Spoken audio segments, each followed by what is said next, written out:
আমরা যাই বলেছি তাই হয়েছে। সারা বাংলাদেশে কোনো অভিযোগ আমাদের বিরুদ্ধে নাই, কোথাও নাই যে আমাদের একজন সমর্থকও প্রতিপক্ষ কোনো রাজনৈতিক কর্মীকে হ্যারাস করেছে, কারো প্রতিষ্ঠানে হাত দিয়েছে, লুটতরাজে অংশগ্রহণ করেছে, চাঁদা চেয়েছে, দখল করে নিয়েছে। কোথাও আমাদের বিরুদ্ধে কোনো অভিযোগ নাই। আপনি একজন জ্ঞানী মানুষ, আপনি আপনাদের জামায়াতে ইসলামের গঠনতন্ত্র একেবারে সবটা জানেন, কিন্তু একেবারে তৃণমূলেও আপনাদের কিছু মানুষ রয়েছে। সেই তৃণমূলের অনেক কর্মীরও হয়তো নিজের প্রতিষ্ঠানের এই স্বচ্ছ ধারণাটি নেই। তারা অনেক সময় মানুষের উপর জোর করে অনেক কিছু চাপিয়ে দেন। ইসলামী শাসন ব্যবস্থা কায়েম মানে মনে করেন মানুষের হাত পাকে বেঁধে দিয়ে ইসলাম মানতে বাধ্য করা। সেই জন্য আপনি কি আপনার কর্মী সাধারণ যারা রয়েছে বাংলাদেশের বিভিন্ন প্রান্তে তাদের উদ্দেশ্যে কিছু বলতে চান চ্যানেলের মাধ্যমে? না, দেখেন, আপনি যেটা বলছেন এটা আমি ওরকম ডিসএগ্রি করছি না, কিন্তু আমি চিত্রটা তুলে ধরছি। এই 15.5 বছরে আমাদের শীর্ষস্থানীয় 11 জন নেতাকে দুনিয়া থেকে বিদায় করেছে এই সরকার। কাউকে দিয়েছে ফাঁসি, আর কেউ ইন্তেকাল করেছেন জেলের ভিতরে।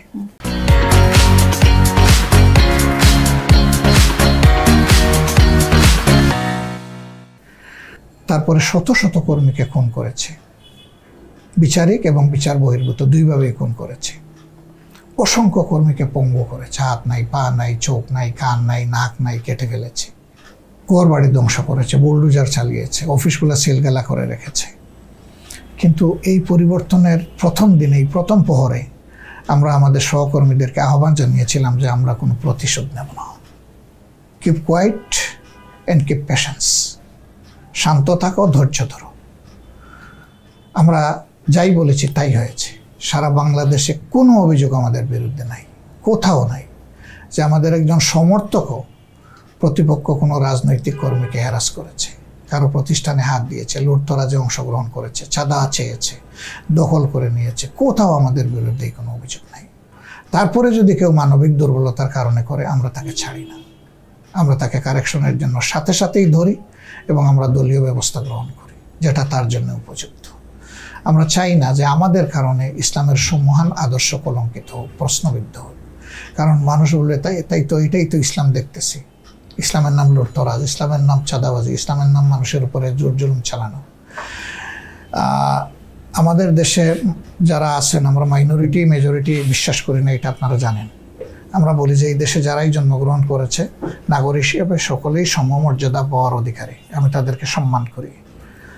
তা এই জায়গা থেকে এখন হিন্দু ভদ্রলোকরা নিজের মুখে তারা বলতে শুরু করেছেন যে বাংলাদেশে একটা দলের ব্যাপারে আমরা নির্দ্বিধায় কথা বলতে পারি যে এই দলের কোনো নেতাকর্মী আমাদের 1 ইঞ্চি জায়গাও কোথাও অবৈধভাবে দখল করে নাই। এটা বলছেন? ইয়েস, বলছেন। পাবলিক মিটিংয়ে বলেছেন, হাজার মানুষের উপস্থিতিতে মাইকে কথা বলেছেন। সেখানে শুধু আমরা না, সাধারণ জনগণ ছিল, অন্য দলের নেতারাও ছিল।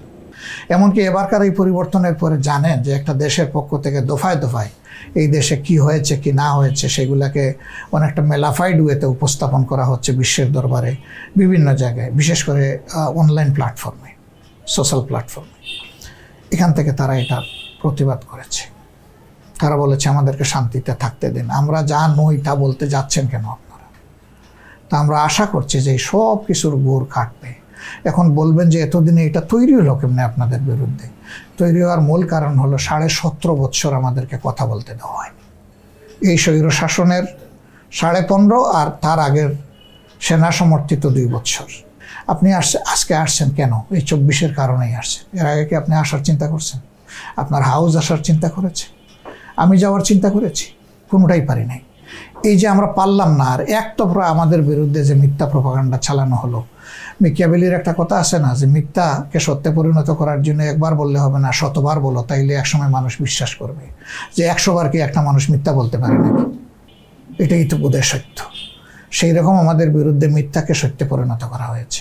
ইনশাল্লাহ আমরা মুখে নয়, আমাদের কাজের মাধ্যমে তার জবাব দেব আল্লাহ চাইলে।